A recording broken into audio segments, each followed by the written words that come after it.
Sometimes I was highly motivated कि मेरे को बहुत सारी पढ़ाई करनी है और मैं सब कुछ आज ही अचीव कर लूँ.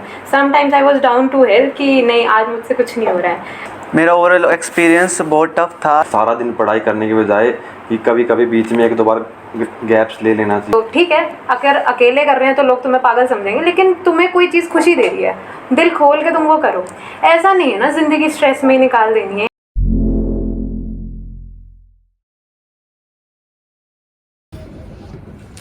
Hello everyone, I'm Monica.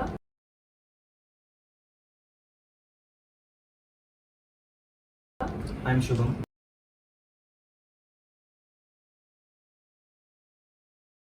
Here we have with us our seniors who secured outstanding rank. Sir, ma'am, please introduce yourself with your ranks. My name is Komal. I have secured 77 rank in NIPER. I have qualified GPAT as well.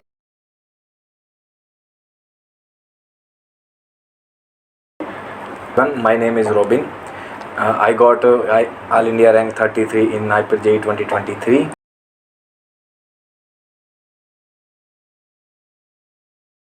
Hello, my name is Nihal Kumar. I scored 2 rank in NIPER this year. My AIR 1 rank was in medical devices PG courses, and except my medical devices PG courses, I scored rank 35.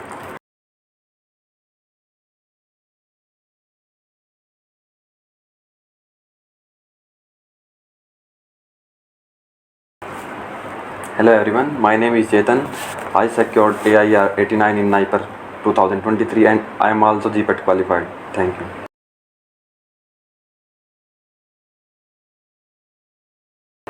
Congratulations all. I would like to ask Nihal sir, आप sir 2 rank कैसे लेके आए हैं?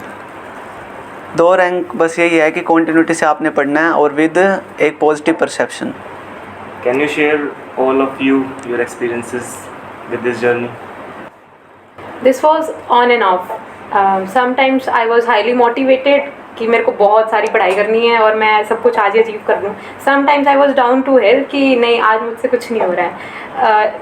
Main था consistency maintain करना कि daily थोड़ा हो जाए, जिससे ऐसा ना हो कि किसी दिन कुछ नहीं किया. क्योंकि एक ना गिल्ट आता है दिमाग में कि आज पढ़ा नहीं, अगर किसी एक दिन बीच में छूट जाता था. तो ये था कि थोड़ा हर रोज़ हो जाए और चलता रहे ऐसे ही कारवा, और शायद उसी का रिजल्ट है ये. Yeah, actually the journey was not easy, but at this stage we are feeling that the journey was quite adventurous. हम यही कहना चाहूँगा कि खुद पे विश्वास रखो. मतलब ऐसा टाइम आता है कि कई बार डीमोटिवेट होते हो, लेकिन वो टाइम निकल जाएगा, कोई दिक्कत नहीं है. मोटिवेशन हमेशा अपने साथ चला के रखो. और ओवरऑल एक्सपीरियंस काफ़ी बढ़िया था और बहुत मज़ा आया. कॉलेज ने बहुत सपोर्ट किया और everyone has helped a lot. मेरा ओवरऑल एक्सपीरियंस बहुत टफ था. जीपैट तक मेरा एक्सपीरियंस बहुत टफ था, लेकिन जब जीपैट का रिज़ल्ट आया उसमें मेरी रैंक अच्छी थी. उसके बाद बस इतना ही था कि मुझे इस कॉन्टिन्यूटी को थोड़े दिन और मेंटेन करके रखना है. खुद के अंदर बिलीव था कि अगर जीपैट में मेरा स्कोर इतना अच्छा है तो नाइपर में भी स्कोर अच्छा होगा. एंड मैं यही कहना चाहूँगा कि मेरे ऊपर विश्वास था कि मैं कुछ अच्छी रैंक सिक्योर कर पाऊँगा. और मैंने पढ़ाई के साथ साथ क्या है, एंटरटेनमेंट भी किया है. जैसे कि मैं टाइम पे गैप्स लेता था, जिससे मेरे को हेल्प मिलती थी, मैं मोटिवेट होता था. तो मैं यही कहूँगा कि सारा दिन पढ़ाई करने के बजाय कि कभी कभी बीच में 1-2 बार गैप्स ले लेना चाहिए, ताकि तुम अपने आप को रिफ्रेश फील कर सको. कोमल मैम, आपने कोई कोचिंग इंस्टीट्यूट ज्वाइन किया था जिसने आपको हेल्प की? आई जॉइन फार्मा सेपियंस और it has help me a lot. Notes काफ़ी अच्छे थे, क्लासेस रेगुलर लेनी पड़ती थी, and the main thing was कि रिकॉर्डिंग अवेलेबल नहीं थी. तो क्लासेस लगाना वाज वेरी इंपॉर्टेंट. ऐसा नहीं था कि मैं अभी छोड़ दूँ क्लास तो मुझे बाद में अवेलेबल हो जाएगी. And the quality of coaching is very good. जो टीचर्स जितना एफर्ट डालते हैं वहाँ पर, मैं नहीं कहूँगी खाली कोचिंग से हो जाएगा, बट कोचिंग ने जो रैंक है ना वो इम्प्रूव ज़रूर करी है. अगर कहीं मैं अकेले तैयारी करती तो शायद मेरी इतनी रैंक नहीं आ पाती, बट मतलब कोचिंग ने इम्प्रूव किया मेरे रैंक को. और उन्होंने जो पढ़ाया, कंसिस्टेंटली मैंने पढ़ा, टेस्ट उनके काफ़ी सही थे और उसने हेल्प किया. इसके अलावा मैंने टेस्ट सीरीज़ भी ज्वाइन करी हुई थी, तो उन टेस्ट सीरीज़ ने भी मेरे को हेल्प किया था. बात थी टेस्ट देना, टेस्ट के बाद जो क्वेश्चंस थे, उन क्वेश्चंस को जो गलत हो रहे हैं ना क्वेश्चंस, उनको समझ लेना कि यहाँ गलती हो रही है और उनको याद करना जो भी मिस्टेक्स थी. वो बहुत हेल्प किया, क्वेश्चंस ने सबसे ज़्यादा हेल्प किया, क्योंकि पैटर्न समझ में आना एग्ज़ाम का बहुत इंपॉर्टेंट है। अगर खाली मैं पैसिव रीडिंग करती रहती नोट्स की तो वो मेरे को हेल्प नहीं करता। और क्वेश्चंस करने से मुझे आइडिया लगा, प्रीवियस ईयर क्वेश्चंस ने बहुत ज़्यादा हेल्प किया। कोचिंग के मटेरियल में प्रीवियस ईयर क्वेश्चंस भी अवेलेबल थे, उनकी ऐसे टेस्ट सीरीज़ बना के उन्होंने रखी हुई थी जिसमें सारा कंटेंट था, तो वहाँ से बहुत हेल्प मिली है। रोबिन सर, हम जानते हैं जीपैट का एग्ज़ाम काफ़ी मुश्किल रहता है, सिलेबस काफ़ी वास्ट है, तो आपकी कोई ऐसी स्ट्रेटजीज़ या प्रिपरेशन टेक्निक्स या ट्रिक्स रही हैं जो आपको हेल्प कर देती हैं? या एक्चुअली जो जर्नी स्टार्ट होती है जब कोई भी स्टूडेंट किसी कॉम्पिटिटिव एग्ज़ाम के लिए प्रिपेयर करना शुरू करता है, तो सबसे पहले वो सिलेबस उठाता है, देखता है कि क्या ज़रूरी है क्या नहीं है। तो उसके लिए सबसे इम्पोर्टेंट फैक्टर है कोचिंग। हम कोचिंग ज्वाइन करते हैं तो कोचिंग हमें एक राइट पाथ प्रोवाइड करती है कि हमें क्या पढ़ना है एक्चुअली और क्या हमें छोड़ना है। तो कोचिंग से आपको डिसिप्लिन मिलता है, रेगुलर क्लासेस से आपको एक कॉन्फिडेंस मिलता है भी सिलेबस कंप्लीट हो रहा है। तो सबसे पहले मैं तो इफ़ेक्टिव स्ट्रेटजी यही मानता हूँ जो मैंने फॉलो की थी कि सबसे पहले आप उठाओ previous year questions. Previous year questions को आप करो अच्छे से और देखो कि आपका लेवल कहाँ है और आपको कितना इंप्रूव करना है। अपने वीक टॉपिक्स, अपने स्ट्रॉन्ग टॉपिक्स को आप एक साइड लिखो, ठीक है। उसके बाद आप अपनी कोचिंग पे रिलाई करो और जैसे उनकी क्लासेस में टॉपिक्स कवर हो रहे हैं उनको करते जाओ, और जैसे जैसे टाइम गुजरे आपका टॉपिक स्ट्रॉन्ग हो तो उसके क्वेश्चंस आप अलग बुक्स जो कॉम्पिटिटिव MCQs की बुक आती हैं उनसे करते जाओ और आपका टॉपिक स्ट्रॉन्ग हो जाएगा। जैसे आप कॉन्फिडेंस आएगा आप अच्छा प्रिपेयर करोगे। और एक मैं ये ज़रूर एडवाइस करूँगा कि अगर आप एक टारगेट कर रहे हो कि मैं 70 to 80 क्वेश्चंस जीपैट में अटैम्प्ट करना चाहता हूँ, तो मैं कहूँगा आप 100 to 110 तक आप करो, क्योंकि आप अपने टारगेट को ही अचीव करने के लिए उसी पे फोकस करोगे ना तो आप पीछे रह जाओगे थोड़ा। आप अपने टारगेट से हाई जाओ। अगर आप 80 क्वेश्चंस का सोच रहे हो तो आप 100 टारगेट करो, क्योंकि उससे आपकी मेंटालिटी बनेगी कि मुझे 100 करने, फिर आप उसी तरह से अपने थ्रू आउट द कोचिंग पढ़ पाओगे। निहाल सर, अब हमें पता ही है कि जीपैट के प्रिपरेशन में कितना हेक्टिक हो जाता है सब कुछ, तो आपने कोई ऐसी लाइफस्टाइल चेंजेस या कोई ऐसी हैबिट इनकलकेट की हो बेटर फोकस के लिए या रिफ़्रेश करने के लिए खुद को?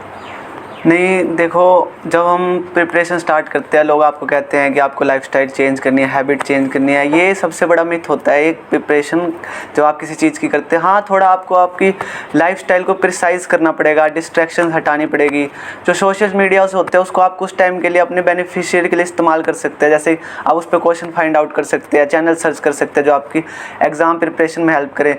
और जब आप एग्ज़ाम करते हो तो आपका एक फ्री माइंड, एक लाइट माइंड होना बहुत ज़रूरी है। हर किसी को हर कोई गेम पसंद होती है, किसी को कुछ पसंद होता है, तो आप अपने डेली रूटीन में उस चीज़ को ज़रूर करें, क्योंकि वो आपको एक सेटिस्फैक्शन प्रोवाइड करता है कि हाँ मैंने आज 10 घंटे पढ़ाई करी, 12 घंटे पढ़ाई करी, लेकिन मैंने अपना फेवरेट स्पोर्ट्स या कुछ टाइम निकाला खुद के लिए भी, जो आपकी खुद की जो इंडिविजुअलिटी होती है उसको ज़िंदा रखता है आपके अंदर। ये नहीं है कि आप अपने आप को भूल गए हो प्रिपरेशन के अंदर, खुद को टाइम नहीं दे पा रहे हो, उससे आपके अंदर डिप्रेशन क्रिएट होता है। तो आपको क्या करना है, अपनी डेली लाइफ जो भी चीज़ आपको अच्छी लगती है, चाहे आप 5 मिनट करो दिन में, लेकिन उसको करो ज़रूर। प्रिपरेशन अपनी जगह है, खुद का हेल्थ और हैबिट्स अपनी जगह।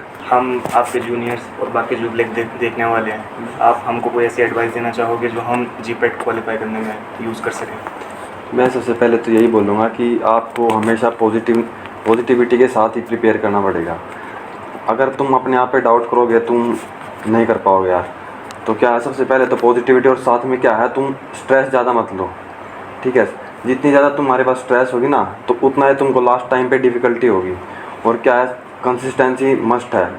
लगातार क्या, चाहे तुम थोड़ा पढ़ लो लेकिन डेली की डेली अपना रिवाइज करते रहो, ठीक है। और क्या है, जो तुम्हारी हैबिट्स है ना, जिनसे तुमको इंटरनल सेटिस्फैक्शन मिलती है, जिससे तुम रिफ्रेशिंग फील करते हो, उनको ही फॉलो करो, जिससे तुम्हें क्या, तुम्हारा माइंड फ्री रहेगा, पढ़ाई में अच्छे से ध्यान लगेगा, ठीक है। बस मैं यही कहना चाहूँगा कि जो तुम्हारे टॉपिक्स हैं उनको, जो उनके जो बेसिक्स हैं उनको क्लियर करो। बेसिकली तो क्या, बेसिक्स ही इंपॉर्टेंट होते हैं, क्योंकि जीपैट में इतना डीप में कुछ आता नहीं है।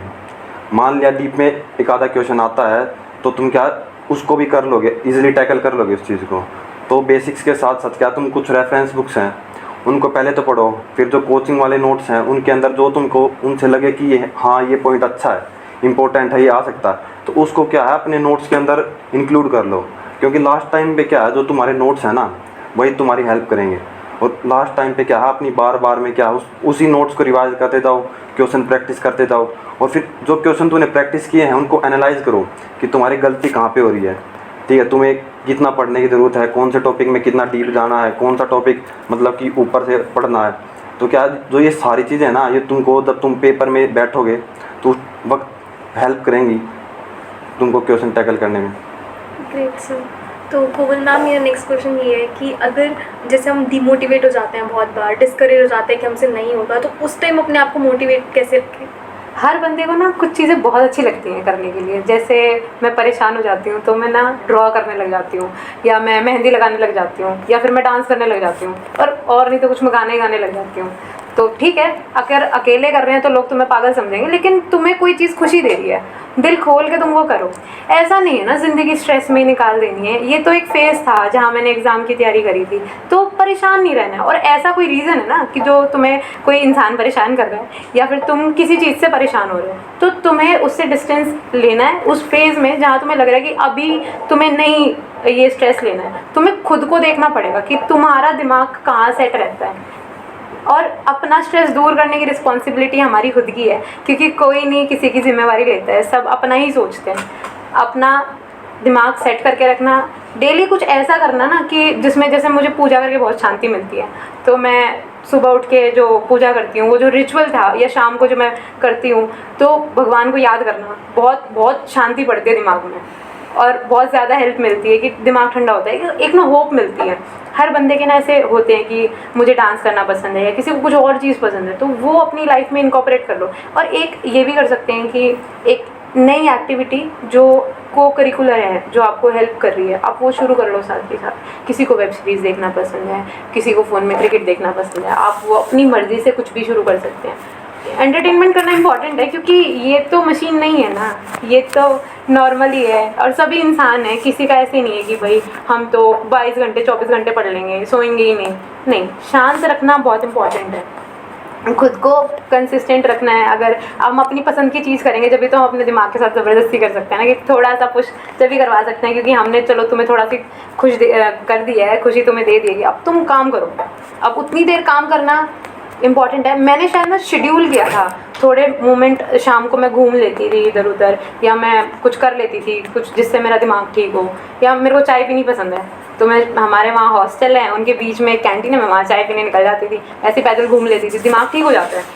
पैदल चलना, वहाँ ऐसे पेड़ हैं उसके बीच में, नेचर में, मतलब बढ़िया लगता है, तो वैसे करके मुझे शांति मिलती थी, वो बहुत सही रहता था मेरा सिस्टम। बाहर निकल के मुझे अच्छा लगता था। और भाई हर बंदे का अपना है, आपको जैसे सही लगता है, अपना दिमाग ठीक रखना बहुत इंपॉर्टेंट है।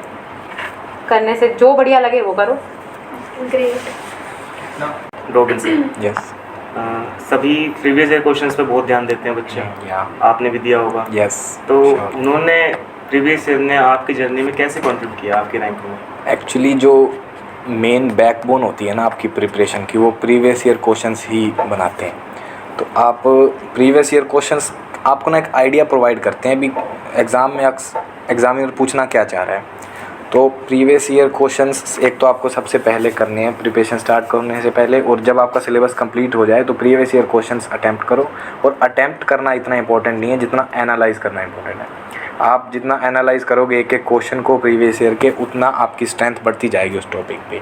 तो आप मॉक टेस्ट दो रेगुलरली सिलेबस कंप्लीट होने के बाद। कई सोशल मीडिया ऐप्स हैं जो आप रेगुलरली यूज़ करते हो अपने फ्री टाइम में, उनमें कुछ ऐसे फार्मेसी के जीपैट के चैनल्स को आप फॉलो करो जहाँ क्वेश्चंस आपको मिलें, क्योंकि आप फिर टच में रहोगे।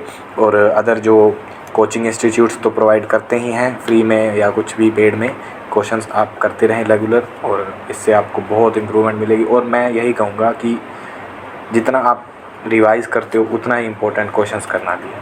क्वेश्चंस आपको एक आइडिया देते हैं हर चीज़ का। Nihal sir, Chetan sir, how did college help you in scoring such great ranks in life? College का आपकी प्रिपरेशन में एक बहुत बड़ा रोल होता है। अगर आपका कॉलेज हेक्टिक होगा तो आपकी प्रिपरेशन और ज़्यादा हेक्टिक हो जाएगी। आपका कॉलेज आपको सफिशिएंट टाइम देना बहुत ज़रूरी होता है कॉलेज का एक स्टूडेंट को, ताकि वो अदर एग्ज़ाम क्रैक करने के लिए अपनी प्रिपरेशन कर सके। इस मामले में हमारा कॉलेज बहुत लाइट था, उन्होंने हमारा प्रॉपर टाइम दिया, प्रॉपर बेसिक्स क्लियर करवाए हमारे सेमेस्टर टू सेमेस्टर, ताकि हमें इजी हो कोई भी एग्ज़ाम क्रैक करने के लिए।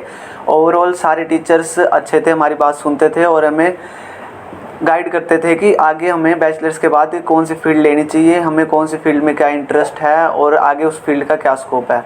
तो हाँ, कॉलेज का आपकी प्रिपरेशन में बहुत इम्पोर्टेंट रोल होता है। और मैं ये कहना चाहूँगा कि जो हमारे टीचर्स थे उन्होंने हमें टाइम टू टाइम क्या है कि प्रॉपर गाइडेंस दिया है। प्रॉपर नोट्स भी प्रोवाइड किए हैं और प्रॉपर सेशंस लिए हैं जिसमें उन्होंने हमें बताया कि हमें क्या करना चाहिए, हमारे लिए क्या इम्पोर्टेंट है, क्या क्या स्कोप है आगे फार्मेसी का या फिर एम फार्मा करने का। और साथ में क्या जो हमारे HOD सर हैं वो भी हमारे बीच में सेशंस लेते थे, वो भी हमें बताते थे कि जो फार्मा है उसकी ग्रोथ रेट कितनी है और वो मतलब इंडिया का जो ग्रोथ है फार्मा का वो भी बहुत तेज़ी से बढ़ रहा है। बस मैं यही कहना चाहूँगा, जो कॉलेज है उसने हमें पूरा सपोर्ट दिया, प्रॉपर टाइम टू टाइम हमें गैप्स दिए और टीचर्स ने भी हमें सपोर्ट किया है। सो सर एंड मैम, आप लोग अब कहाँ एडमिशन्स लेने वाले हैं? आज हमारी लिस्ट लगी है नाइपर की, तो उसमें मेरे को फार्मा MBA नाइपर मोहाली में अलॉट हुआ है। Congratulation sir. Thank you. I got seats in pharmaceutics Naipur Mohali. Congratulations sir. आज हमारी लिस्ट आई है तो मुझे फार्मास्यूटिकल मैनेजमेंट यानी फार्मा MBA अलॉट हुआ है मोहाली में and thank you too. Congratulation sir. Thank you. मेरे को भी फार्म MBA मोहाली में ही मिला है, नाइपर में ही है। हम चारों लोग नाइपर में ही ले रहे हैं admission. Wow great, we are very grateful आप लोग आए और अपना टाइम निकाल कर इतना सब कुछ हमारे साथ शेयर किया। Thank you. Thank you so much. Thank you.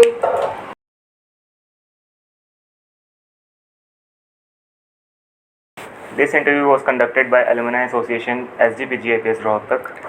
We are very grateful for our president doctor Gajendra Singh and our teachers जिन्होंने हमें पूरा सपोर्ट किया ताकि हम अपने सीनियर्स से अच्छे से इंटरव्यू ले पाए। Thank you. Thank you.